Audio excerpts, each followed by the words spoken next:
আল্লাহু আকবার। মৌলবী যদি টাইম যদি 2 মিনিট দেরি করে ফেলে বলবে মৌলবীর কোনো জ্ঞান নাই, মৌলবীর কোনো বুদ্ধি নাই, টাইম বলে ব্যবহার নাই। এক রাখা হবে না, বের কর বের করতে তো হবে নাকি? আল্লাহু আকবার। কি হবে বাবা মৌলবী তাড়াতাড়ি নামাজ পড়িয়ে দিয়ে আসসালামু আলাইকুম আসসালামু আলাইকুম তসবিহ গুনবেন আল্লাহু আমিন নামাজ ও সালাম। আর মমিনপুরে বাজারে চায়ের দোকানে বসে গিয়েও তারা বসে না আপনার দিকে চায়ের দোকান নাই নাকি? আচ্ছা চায়ের দোকানে গিয়ে গেল লাগে বা চলে কি চলে না? আমি তো দ্বিতীয় পার্লামেন্ট নাম রেখেছি চায়ের দোকান। ও যত রকমের ফতোয়া ফারাই যা নেবেন চায়ের দোকানে পাবেন। কি বুঝছেন আপনারা বলুন? যা নেবেন ও জীবনে মসজিদ চিনে না, ও কলকাতা মশলা লেনগাতে বিরাট মশলাদার, ও আপনাকে হারিয়ে দিবে আপনার মতন মৌলবীকে। ও কিছু মনে করে না। আবার কিছু কিছু লোক আছে আরো বকিনি নামাজ না পড়লুম তো কি হইল বে, ইমান ঠিক আছে হারাম খো এক নম্বর শয়তান। নামাজ না পড়লে তোর ইমান ঠিক থাকতে পারে? কথা বলো হুজুর এখানে বসে আছে, নামাজ না পড়লে তোর ইমান ঠিক থাকবে? কোরআন কথা কি বলেছে? একমাত্র মানুষকে খারাপি অন্যায় রাহাজানি অত্যাচার জুলুম নোংরামি বাটপারি চিটারি থেকে বাঁচাতে কে পারে? নামাজ পারে। ইন্না সলাতা তানহা আনিল ফাহশাই ওয়াল মুনকার। একমাত্র মানুষকে সব থেকে বাঁচাতে পারে সেটা হলো নামাজ। কিন্তু এই মানুষ নামাজ পড়ে না। এ বাবা আর এরা মৌলবীর কাছে টাইম দেয়, একটু মৌলবীর কাছে বসি 2 মিনিট বসি কোরআনটা শিখি সূরাগুলা ঠিক করিলি আত্মাহাত শরীফগুলা ঠিক করি, জীবনেও বুঝবে না। কি বলবে? মৌলবীর কাছে বসবে কেন? যদি বাইচাল মৌলবী ভুল ধরিয়ে ফেলে তাহলে ইমামের কাছে তার মুরলি আর চলবে না। ও জানে যে আমার ভুল হয়েছে, মৌলবীকে আমি কি করিয়ে ভুল ধরবো? কি বুঝতে পারলেন না? মৌলবী যদি বাইচাল মিলে ফেলে কোরআন পড়তে পারো না আবার আমার ভুল ধরতে আছো, মৌলবী বলবে তো নাকি? এ বাবা আর আমাদের দেশের ইমাম সাহেবরা হুজুর তো ইমাম নাকি? আমাদের দেশের ইমাম সাহেবরা এরাও কিন্তু কোনোদিন কোনো মুসল্লিকে বলে না চাচা বসেন, ওগো চাচা বসেন আপনাকে দুরূদ শরীফটা ঠিক করে দি, দোয়া কোনটা ঠিক করে দি। জীবনও কোনোদিন ইমাম সাহেব বলে না। বলে গো কেন বলে না? ইমাম বলছে তোমাদের ভাগ্য ভালো আমি অজু করিয়ে নামাজ পড়াই, বেশি কায়দা করলে বিনা অজুতে নামাজ চালিয়ে দেবো, সালাতের নামাজ হলি বাকি না হলি বাকি। 4000 টাকা বেতন দেবা তুমি, আবার তোমাকে কোরআন শিখাইতে হবে। 1000 বেতন 4000 নদিয়া জেলায় দেখেন আপনাদের পাশে নাকি? ইমাম সাহেব 38 বছর ধরে নামাজ পড়তে 4500 টাকা বেতন। ওর ডিমোশনই হয়ে যেতে বাবা, প্রমোশন নাই। কি বললেন? আমি যে 38 বছর ধরে 4.5, তাহলে যেদিন ঢুকিয়েছিল সেদিন প্যান্ট ভাতাই নাকি? প্যান্ট ভাতাই ঢুকিয়েছিল। এ বাবজি এখন আমাদের মুর্শিদাবাদের অনেক জায়গাতে সুধরে গেছে, এখনো কিছু কিছু জায়গা আছে মৌলবীর বেতন 4 থেকে 5000 6000 সে মৌলবী নিবে না। কি বুঝছেন আপনারা বলুন? আছে না নাই? মুসলমান দরদি শোনেন, ইমামের বেতন যদি 10-এর নিচে হয় সেই ইমামের পিছনে নামাজ হবে না। আমি আইজুল হক ফতোয়া দিয়ে গেলাম, আপনি গোটা বিশ্বের সমস্ত মৌলবীকে এক জায়গায় করুন, একত্রিত করুন। আমাদের ভারতবর্ষ নয় গোটা বিশ্বের সব থেকে বড় মাদ্রাসা দারুল উলুম দেওবন্দ। যান খোঁজলেন ফতোয়ালেন, যদি ফতোয়া আইজুলের এটা কেটে দিতে পারে আমি যা বলবেন তা মেনে নেব। ইমামের পিছনে নামাজ হবে না 10-এর নিচে যদি বেতন হয়। কাল কিয়ামতের দিন কমিটিকে গ্রামবাসীকে দিতে, কাল কিয়ামতের দিন আল্লাহর কাছে জবাবদিহি দিতে হবে। আজকাল কিছু মসজিদের সেক্রেটারি সভাপতি আছে মৌলবী ইমামের বেতন দিতে যে চিপুকুটি করে, কিন্তু ওই টাকা দিয়ে যে পাটের ব্যবসা করে। কি বুঝছেন আপনারা বলেন? হ্যাঁ ইমামের 4500 বেতন, ও মৌলবী 27 দিনের মাথায় মাসের শেষ 27 নামাজ পড়েছে আলহামদুলিল্লাহ রাব্বিল আলামিন। আল্লাহ মাস তো শেষ 27 হয়ে গেল, আল্লাহ 4500 টাকা বেতন। বইয়ে ছায়া কিনবো না ব্লাউজ কিনবো, ছেলে জামা কিনবো না ওষুধ কিনবো? গায়রুল মাগদুবি আলাইহিম ওয়ালাদ-দাল্লিন। ফেরেশতা বলছে কি নামাজ চলছে? বলে মৌলবীকেও ফাটাবো, সেক্রেটারি সভাপতিকেও পিটবো। ওই মৌলবীর পেছনে নামাজ হবে? অত বাড়ির সকল সময় চিন্তা থাকবে আল্লাহ সংসার কি করে চলবে, ঠিক না বেটি? জোরে বলুন। ও মুসলমান দরদি আমি আপনাদেরকে গল্প বলি না, এটা হক কথা যেটা সেটাই আমি আপনাদেরকে বলে দিলাম। তাই আমি আপনাদেরকে বলি মুসলমান আসুন আমরা নামাজি হয়, কোরআনওয়ালা হয়, নামাজ শিখে নি, নামাজকে শুদ্ধ হলো চতুর বসা বসা তোমার পোশাক চাপালে কখন বসে না, আমি বেশি বলবো না, ছেড়ে দেবো। মুসলমান দরদি আমার ভাইয়ের আল্লাহ আমি আপনাদেরকে বলবো মসজিদ বানানো কোনো ব্যাপার নাই, কিন্তু মসজিদ বানিয়ে যদি মসজিদ আপনি আবাদ না করেন, নামাজ যদি না পড়ে, আল্লাহর কাছে কিয়ামতের দিনে জবাবদিহি করতে হবে। বাবা আজকে মসজিদ আযান হয় হাইয়া আলাস সালাহ, আর আমরা বলি আমরা পারলাম না, ইমাম আর মুয়াজ্জিন তোরা দুজনেই চালা। আল্লাহর কাছে যেতে হবে রে বাবা। দুনিয়ার জমিনে মানুষের সঙ্গে চালাকি করবা, মানুষের সঙ্গে চালাকি করবা, কেউ দেখতে পাবে না, কিন্তু আল্লাহর সঙ্গে কোন রকম চালাকি চলবে না। চলবে? এই আল্লাহর সঙ্গে চালাকি চলবে? যেটা কেউ জানে না সেটা জানে কে? জোরে বলুন। যেটা কেউ জানে না সেটা জানে কে? যেটা কেউ বুঝে না সেটা বুঝে কে? যেটা কেউ শুনে না সেটা শুনে কে? জোরে বলুন কে? কে? সবাই বলে আমি ভালো, আমি জানি কি, আমার মনের গোপন খবর জানে আল্লাহ জি। আলোতে আধারে নির্জনেতে কোথা কি করেছ তুমি সব জানে সে, তাহারি চোখে থেকে যাবে না ফাঁকি, আমি জানি কি। ও মুসলমান, সকলের সঙ্গে চালাকি চলবে, তাই আমি আপনাদেরকে বলবো চালাকি নয় রে বাবা, দুনিয়ার দিকে চলে যেতে হবে। আমি আপনাদের কাছে একটা হাদিস পড়েছি, আল্লাহ নবী বলেছেন মান বানা লিল্লাহি মসজিদান বানাল্লাহু লাহু বাইতান ফিল জান্নাহ, যারা মসজিদ বানিয়ে দেয় আমার আল্লাহ তাদের জন্য জান্নাতে ঘর তৈরি করে দেবে। তাই ওই আল্লাহর ঘর জান্নাতে ঘর তৈরি করার জন্য কারা কারা জান্নাতে যেতে চায়, কারা কারা জান্নাতে ঘর নিতে চায়, তারা তাদেরকে আমি বলবো আসুন আমরা আল্লাহর ঘর মসজিদটা তৈরি করার জন্য। আমি শুনলাম হুজুর এখানে 10 তলা একটা মসজিদের মিনার হবে। আজকে আল্লাহর ঘরের মিনার যারা তৈরি করে দিবে, কাল কিয়ামতের দিন আল্লাহ তাকে সবারই আরশের উপরে রেখে দিবে। তাই এই মিনারকে বানানোর জন্য আমি আপনাদের কাছে একটু হাত পেতে দেব। আমি আজিজুল হক সারা পশ্চিম বাংলা নয়, আসাম, ত্রিপুরা, মেঘালয়, মণিপুর, উড়িষ্যা, বিহার, ঝাড়খণ্ড, পশ্চিম বাংলা, বাংলাদেশ পর্যন্ত লক্ষ লক্ষ টাকা করে আমি চাই রে বাবা। আজ আমি আপনাদের কাছে লক্ষ লক্ষ টাকা চাইব না, আমি আপনাদেরকে বলবো জরুরি ওগো মুমিনপুর ওয়ালারা, ওগো আল্লাহ ওয়ালা দিন ওয়ালারা, ইমান ওয়ালা, কোরআন ওয়ালারা, কত টাকা কত দিকে চলে যায়, বিবি বাচ্চার পিছনে চলে যায়, ছেলে মেয়ের পিছনে চলে যায়, আত্মীয় স্বজনের পিছনে চলে যায়, বন্ধু বান্ধবীর পিছনে চলে যায়, ডাক্তারের পিছনে চলে যায়। আমার আল্লাহর ঘরের জন্য দিলে ফুরিয়ে যাবে না, আল্লাহর ঘরের জন্য দিলে কমে যাবে না। আমি তাই আপনাদেরকে সর্বপ্রথমে আমি মাত্র 20,000 করে টাকার দাতা এই মজলিসের ভিতরে ডানে বাঁয়ে পিছনে সামনে উপরে হাতটা তুলে দিয়ে বলবেন হুজুর গো আমার কাছে জান আছে কিন্তু আমার কাছে মাল নাই, ওগো হুজুর আমি আল্লাহর ঘরের জন্য দিয়ে দেব, আল্লাহর রাস্তায় দিয়ে দেব। আমি একবার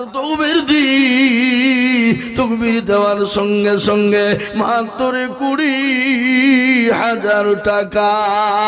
একবার বলি নারে তাকবীর।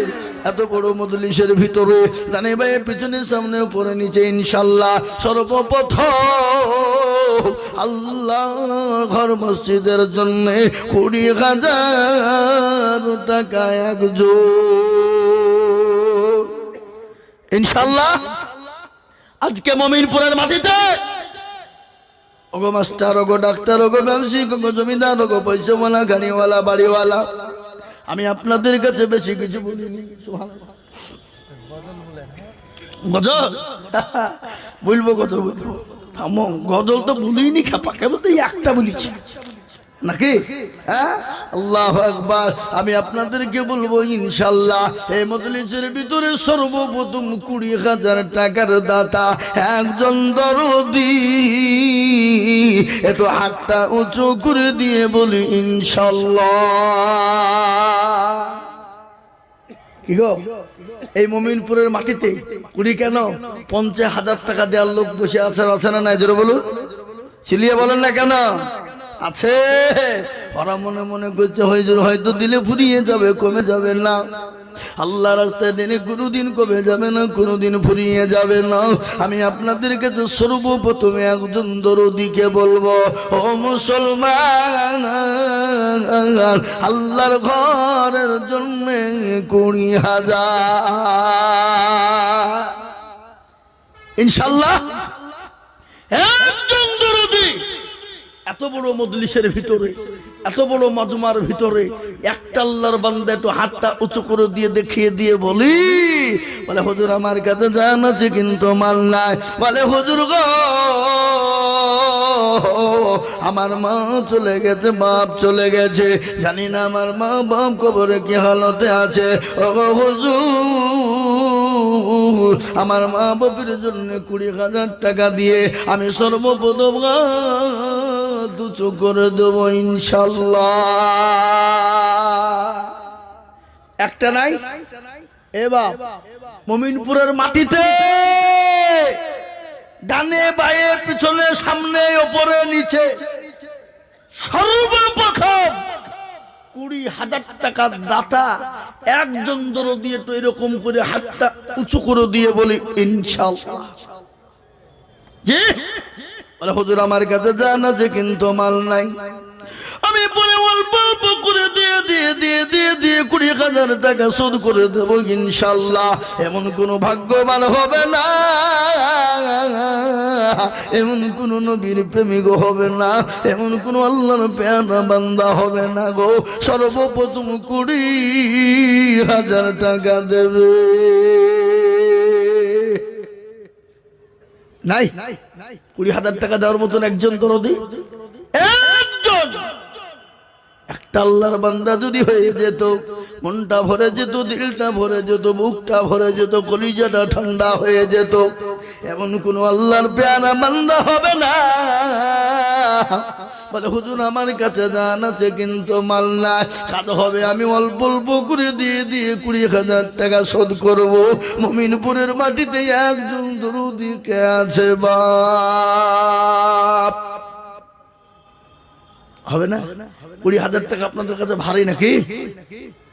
হ্যাঁ ভারী? এই মুসলমান বলুন, এরা মনে করছে দিলে ফুরিয়ে যাবে না, কোনোদিন ফুরিয়ে যাবে না। কোটি টাকার মালিক দেখো, অভাব হয় না দূর, আর গরিব ঘুমাই আরাম করে মনটা বাহাদুর। ফেরাউনের লাশটা দেখো মিশর জাদু ঘরে, খাই না মাছি পোকা তারে সবাই ঘৃণা করে। ঠিক না বেরিয়ে জোরে বলুন? ফেরাউনের এ বাবা কোথায় আছে ফেরাউন? জোরে বলুন। মিশরের মাটি ও মুসলমান দরদী গো, আল্লাহ তাকে সম্পদ দিয়েছিল, সে তো নিজেই খোদা দাবি করেছিল। আমি বলেছি, উনি বলেছিল আমি কি তোমাদের প্রভু নয়, আমি কি তোমাদের খোদা নয়? আল্লাহ এত তাকে মাল দিয়েছিল, আল্লাহ তাকে বরবাদ করে দিয়েছে, হালাক করে দিয়েছে। কারণ কি আল্লাহ এত সম্পদ এত মাল দিয়েছিল। মুসা নবী আলাইহিস সালাম এই দেখে তো আমাদের মুসলমানদের ভিতরে এই অভ্যাসটা হলো খারাপ। এরা বক্তব্য ধীর ভাবে শুনছিল, আর যখনই আদায় শুরু করেছে এবার শয়তান ওদেরকে ঘুচা দিতে লেগেছে। বলে চপালা চৌদিকে বিড়ি খেয়েছি, চ শরীরটা একটু গরম করে বিড়ি খেয়েছি, চ বিড়ি খেতে যাচ্ছে। কি বুঝলেন? বুঝলেন না? একজন উঠবেন না, উঠলেই কিন্তু 20,000 টাকা পাই। হ্যাঁ, এতক্ষণ প্রসাব চাপেন, এখন প্রসাবের বাহানা করছে। এতক্ষণ প্রসাব তো পাইল না, এবার যখনই আদায় শুরু হয়ে যাবে অমনি বুঝছে প্রসাব বুঝছে চপালায়, ও প্রসাব না হাইলেও প্রসাব ফিরবে। কি বুঝলেন? ও আমরা বুঝিনি নাকি? হ্যাঁ, আল্লাহু আকবার। তো হ্যাঁ মুসলমান, মুমিনপুরের মাটিতে 20,000 টাকার দাতা একটা লোক নাই। কি গো ইনশাআল্লাহ 20,000। কি নাম? আদের শেখ। 20,000। আপনারা অত দূরে হয়েছে এখানে, এখানে সামনে, আমার সামনে টেবিলটা সরিয়ে নেন ওদিকে। দেখো 700 মতো 13 নদীতে বইছে। হ্যাঁ আমি শুনতে পাবো? হায় হায় হায় মাশাআল্লাহ। আদের শেখ না নাদের শেখ বুঝলো আদের আল্লাহ একবার মহব্বত দিয়ে বলি নারাই তুমি আল্লাহ রবিয়ানা বান্দা আদের শেখ ছিল এ সর্বপ্রথমেতে 20,000 টাকা দিল। এই নগদ না বাকি আরো দোয়া করি মেয়েদের শেখেরও কারণ আল্লাহ দিও মাদের শেখে সুখের জীবন। আরো দোয়া করি আমি করি গরবানা আল্লাহ তুমি আদের শেখে কখনো ভুলো না। আরো দোয়া করি আমি করি গমিনতি আল্লাহ তুমি দিও তাকে দিও তার উন্নতি। ও মুসলমান আমি আপনাদেরকে একটা বয়ান শোনাবো। একজন নবীর সাহাবা দেখতে ভালো না, কালো গো দেখতে কালো, যাকে সব থেকে বেশি কালো বলা হয়, যাকে গোরা বল আরো বলা হয়, মক্কার মাটিতে সব থেকে কালো, ঠোঁট গলা মোটা মোটা, কেউ তাকে ভালোবাসে না। একদিন আল্লাহর নবী নবী বিশ্ব নবী ডাকলেন, বলে সাহেব তুমি কেমন আছো? দয়ার নবী মায়ের নবী বিশ্ব নবী বললেন সাহেব তুমি কেমন আছো? হযরতে সাদের চৌধুরী হযুর নয়নে পানি ঝরে গেল। বলে নবী গো, ও আল্লাহর হাবিব আমাকে আজ পর্যন্ত কেউ কোনোদিন জিজ্ঞাসা করেনি। বলে সাদরে তুমি কেমন আছো? কিন্তু নবী গো আজ আপনি জিজ্ঞাসা করেছেন গো হাবিব। ও গো দয়ার নবী আপনার পায়ের তুলে আমার জীবনটা কুরবানি হয়ে যায়। ও আল্লাহর নবী আমার মা বাপের জীবনটা আপনার পায়ের তুলে কুরবানি হয়ে যাক গো নবী। আল্লাহর নবী আমার জীবন সাহাবাদেরকে ভালোবাসতেন, সাহাবারাও নবীকে নিজের জীবনের থেকে বেশি ভালোবাসতেন। আল্লাহর নবী দয়ার নবীর বাড়িতে একদিন দুদিন 3 দিন করে খাবার হয় না, কিন্তু নবী সাহাবাদের বাড়িতে খাবার পৌঁছে দিয়েছেন। দয়ার নবী সাহাবাদের বাড়িতে খাবারের ব্যবস্থা করে দিয়েছেন। একজন সাহাবা হযরত বিলালের ছোট্ট একটা ঘটনা মনে পড়ে গেল। বাপ বলবো না বলবো হযরতে বিলাল বড় অসহায় গরিব মানুষ। উবাই ইবনে খলবের বাড়িতে তিনি কাজ করতেন, কর্মচারী বুঝেন তো? এই বুঝেন না? জাহেলিয়াতের জামানা। উবাই ইবনে খলব একদিন বিলালকে ডেকে বলে, বিলাল রে আমার জমগেলে একটু পিসাই করে আনো। উবাই ইবনে খলব যখন বিলালকে বলল, বিলাল বলো জাহাপানা আমি বড় অসুস্থ, একটা দিন আমাকে কোনো রকম করে আপনি রেস্ট দেন, আমি প্রচন্ড জ্বর, আমি উঠতে পারিনি। উবাই ইবনে খলব বিলালকে বেদম পিটুনি মারতে শুরু করে দিল, মেরে মেরে মেরে ক্ষত বিক্ষত করে দিল। হযরত বিলালের মাথা থেকে চুলগুলোকে উপড়ে উপড়ে তুলে নিল, বলে বাড়ি থেকে বের করে দিল। রাস্তার ধারে বিলাল বসা। ও মুসলমান ঘটনা